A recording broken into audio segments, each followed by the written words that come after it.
I'm here with Aline Brosh McKenna, the co-creator and co-executive producer of Crazy Ex-Girlfriend, alongside the incomparable Rachel Bloom. Aline, take us back to the beginning. How did this show and your collaboration with Rachel first come about? Well, I saw Rachel's videos on, she has a channel on YouTube, and I found them through a blog called Jezebel. And so I watched as many of them as I could find, and I just thought they were marvelous. And so I called a friend of mine who works at CBS, and I asked her to set up a meeting between us. Just kind of wanted to meet her and see what she was thinking about working on. So we had a meeting, and I had an idea for a while to do something called Crazy Ex-Girlfriend, but I wasn't quite sure what to do with it, whether it should be a movie or what it could be. And it's funny because Rachel and I were just talking about this the other day. I didn't really go into that meeting knowing that that was what I was going to talk to her about. I just went in the meeting to meet her. And then as we were talking about her work and what I thought was funny about her work, she has this video called Pictures of Your D asterisk asterisk asterisk. And as I was talking to her, I realized like a lot of that particular song and a lot of what Rachel does are these kind of very vulnerable, flawed people. And I thought that she would be a perfect person to sort of deconstruct the trope of crazy ex-girlfriends with. And so I mentioned it, and then the minute I mentioned it, she just latched onto it instantly, and we realized that that this was something that we both had a lot of thoughts, experiences, opinions, stories, that we knew a lot of people. And we've always felt from the beginning that everyone's either been a crazy ex-girlfriend, been a crazy ex, or had a crazy ex. And so we just instantly we started working together from the second we met each other. Wow. It was a match made in heaven. Yeah, match made on the internet. Yeah, that's so apt for this day and age. And so the series was originally developed for Showtime. A lot of us know that, but I just thought we would just quickly touch on that, because I can imagine the show would have been so different to what we, because it was developed for cable, to what we see now. Well, it is and it isn't. I mean, one of the things that is sort of, I hope, inspiring for other writers is that, we pitched it everywhere that we could think of, and we sold it to Showtime. And then when Showtime didn't want to do it, I've been in the business a long time, and I know that every other person in LA, if you go into bumper to bumper traffic and knock on every car window and say, "How's the pilot?" Basically everybody's got a pilot that's been passed on that they're trying to sell somewhere else. So I knew it was an extreme long shot. The thing about the CW is that at the CW, we actually have the same creative freedom that we have at Showtime, amazingly. I mean, the last time that I had worked in television, for network television, it was a very different environment where they were really specific about what they wanted, and there was way less creative freedom than there is now. And so we had a really great experience at Showtime with them really encouraging us to be free and creative, and then we were just amazed that the CW was the same. So the main changes were really the swear words had to go, which is probably the thing we mourn the most, is the F word. And then there was a scene in the pilot where she is giving she's interrogating Greg, the character played by Santino Fontana, and in the Showtime show, it was much more sexually explicit, and then we reshot it for the CW version, and it was considerably, it was more family friendly. And then we also expanded it a little bit. The Showtime show was about 34 or 5 minutes, and the CW show is about 40 minutes. So it was only about 7 or 8 minutes longer. So the changes were not that dramatic. I mean, what was really amazing to us, and still is amazing, is that the show found a home at all. We feel grateful every day that it exists, and we feel grateful that there's a second season. Yeah, and the CW really did come to your rescue, and after you working the pilot, it appeared that the network was thrilled because you started getting more orders for additional scripts before even the premiere. Take us back to before the show premiered, and take us back just generally to, you're bringing a show to life.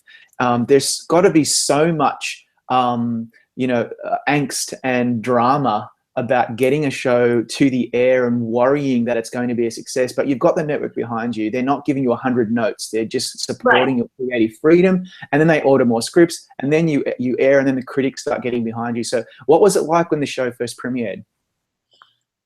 Well, before it premiered, I hadn't worked in TV in a while, and Rachel and I had not, run a show. I'd run some pilots, but I hadn't run a series. So there was a lot of funny moments of just us figuring things out on the fly. And also because our show is very kind of specific, and I would say almost peculiar in its, the way it's put together, and it has these musical numbers. So, it was what I've heard referred to as building the boat at sea. We were kind of plopped into the middle of the ocean, and we sort of had to build the vessel as we went. And so it was really fun. It was thrilling. And as you said, sometimes it was scary. And then when it premiered, it was just, we had been working on that pilot by the time it premiered for a year and a half. So it was just so exciting for people to finally see it. And we were, as I said, we were just so thrilled that there was an outlet for it. Yeah. And now that it's been airing for a while, most people want to talk about the musical numbers. It's really one of the highlights of the show for many of us. And there's literally dozens of songs that have been written for the show thus far. And I just wanted to talk through the process of incorporating those musical numbers in each episode as you're writing the show. Is that particularly challenging? Yeah, I mean, that's our particular challenge.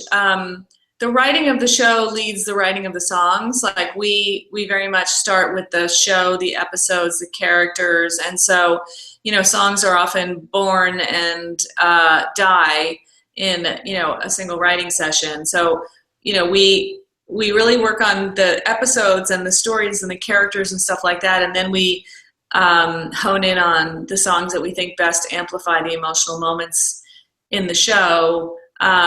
And so there's always a little parallel writing room.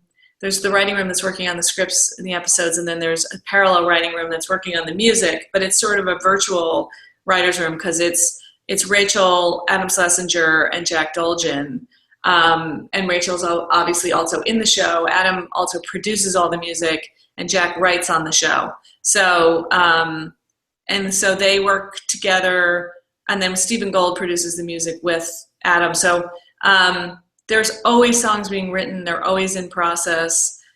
Sometimes we go into episodes and, by the time we get to the table read, we usually have an idea. We usually have a song. We usually have both songs. That's the goal anyway. And usually, in the beginning of the season, we had songs done and demoed, and they were, and then as we went on, there were some days where we were just sort of like listening to scratch demos at the table read. So it's a process. I mean, we ended up doing, we knew we were going to do two songs per episode. It ended up being actually 49 pieces of music because we did 2 songs per episode, but we also did a bunch of other little half songs. Josh's karate dance, Joshua Felix Chan, the romantic moments montage. We did a bunch of little, often silly little additional musical things. Yeah, and sometimes they work the best. Like, for example, Joshua Felix Chan is a lovely little interlude in that particular episode, and whereas other songs are such massive numbers, so to speak. Everybody appears to have a favorite. What's yours? Do you have one? I don't have a favorite, just like I don't have a favorite episode. I mean, I enjoy them all. I think they really, really get stuck in your head. And the whole time we're shooting, I always have one or another. I had a really bad problem with Dream Ghost. Like, I would try and prevent people from saying the words Dream Ghost in front of me because then it would start it would drop the needle on the record and then Dream Ghost would play in my head. So they really are little earworms that get stuck in your brain. And so depending on the episode, it depends on what I'm humming. Yeah, and I think that could be said for something like the "Sexy Getting Ready" song, which I expect to be maybe nominated at the Emmys for music and lyrics. It's one of the highlights, and it was in the pilot. And I remember when I started watching this show, laughing my head off. I just thought it was the funniest thing I had ever seen. And that being said, the show is actually really funny, which I think is not, it's not easy to say that because there's a lot of comedies that aren't funny at all. Um, and I'm wondering if being funny and writing comedy is as challenging as it looks. Yeah, I mean, that's what they say anyway. I mean, making the show consistent, tonally consistent, because it is kind of grounded and emotionally in certain ways, and it deals with some dark issues, and it is very much a person's coming of age in sort of a, she's her highs and lows. And the comedic stuff is often a contrast to the more emotional stuff that we're doing. But yeah, at the end of the day, it's a comedy, and so things kind of have to pull their weight comedically to make it into the show. Yeah, absolutely. And when I spoke to Vince Rodriguez last week, he opened my eyes to something that I hadn't quite cottoned onto yet, and that is because I kept on thinking, well, the concept is something that they're going to have to sustain over seasons, and how are they going to do it, and is she really going to flee her successful legal job in New York to go to West Covina? Is she crazy? Is she really crazy like the Crazy Ex-Girlfriend? And he was like, well, no, it's about kind of finding or that quest for your happiness. And for her happiness, it's Josh. And, like, what do you think of that? Do you think that at its core is what the show is about? Yeah, we've always seen the show as sort of like her quest for meaning and joy and happiness in the world. And she's been brought up she's been told that her happiness needs to reside in some very specific parameters. And this is really about her breaking out of sort of other people's preconceived ideas about what she should or shouldn't be doing. And in some ways, we've always likened it to Breaking Bad in terms of, Walter White is chasing this meth business, and Josh Chan is our meth, and he's the one who, like the meth, pulls Walter down the rabbit hole. Josh Chan is the rabbit she's chasing down the rabbit hole. Yeah, absolutely. So, for people who haven't seen the show, it's not just about a crazy ex-girlfriend who's just crazy and does stupid things. It's really so much more than that. And I think you guys are really trying to. I think you really hit your stride halfway through the season in terms of that particular aspect of the show. So thank you. Well, it's also an ensemble show. I mean, there's other. We're following all these characters, and one of the other kind of conceits of the show is that she's sort of like a pebble in the pond. Her quest for happiness touches off all these other people's quest for happiness, and they start to question the assumptions they've had about themselves their whole lives. And then in season 2, what we really are starting to explore is what happens when people have learned these things about themselves, and now, armed with that information, they have to try and go into the world and live differently. Yeah, I like that. That's good. And that you can see that a lot in characters such as Paula, for example, who is really she's really grown over this season and become the favorite of many, including myself. I think it's just so funny, and that has a lot to do with the performance as well as the writing. But yeah, I totally see what you're saying. So now that we're in Emmy season, I thought I'd just quickly talk about awards. That's what Gold Derby does. And looking back over your career, you're very well known for writing the film adaptation of The Devil Wears Prada, which was a huge success, I think 10 years ago this year. 10 years ago. It's 10 years ago. Yeah, a decade. I can't believe a decade has passed. And it's really become one of those films that it just seems to be on the TV all the time. Like, it just airs all the time. People really do love it, of all ages and genders and whatever. I want you to take us back to bringing that material to the big screen, how your career benefited from it as well. With Devil Wears Prada? Yeah. Yeah, I mean, that was the big, I had done, I had a TV career writing pilots, and it was actually my third movie, but my first 2 movies were not exactly international blockbusters, but I learned a lot. But this was a unique opportunity, partly because the book was so successful and the book already had a following, but also I got to work with David Frankel, who is a wonderful director and was a wonderful collaborator. And, for the first 5 or 6 months we were working on it, we hoped it might be Meryl Streep, and then suddenly it was Meryl Streep. And so, from May when Meryl came on until September when we started shooting, I had the pleasure of writing for Meryl and working with her. And you know, it was a transformative experience for me, not really totally just in terms of the results, but also in terms of the process. I mean, I learned more on that movie than I had before. I mean, I worked on that movie every day from the day I was hired until the day that they closed the editing. Wow.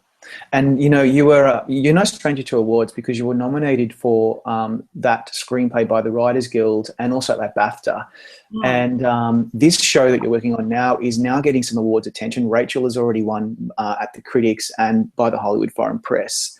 So now we're looking at Emmy season as a possibility for the show. And I'm wondering how important you think the acclaim from critics and accolades for the show has been to keeping the show on the air and increasing its profile. I think it's been enormously important, and that's why, I think that hopefully it causes people to take a look at the show. They hear about the show in a different way. Yeah, I think it's been enormously meaningful to have that kind of, stamp of, hey, this is something you should really look at. And so, we're the little show that could, we're still trying to huff and puff our way up to the top of the mountain. And so, anything that brings our show to a new audience and encourages people to watch it is wonderful. Well, Aline, thank you for your time today and good luck for the show at this upcoming Emmy season. Thank you. Thanks for your time. I appreciate it.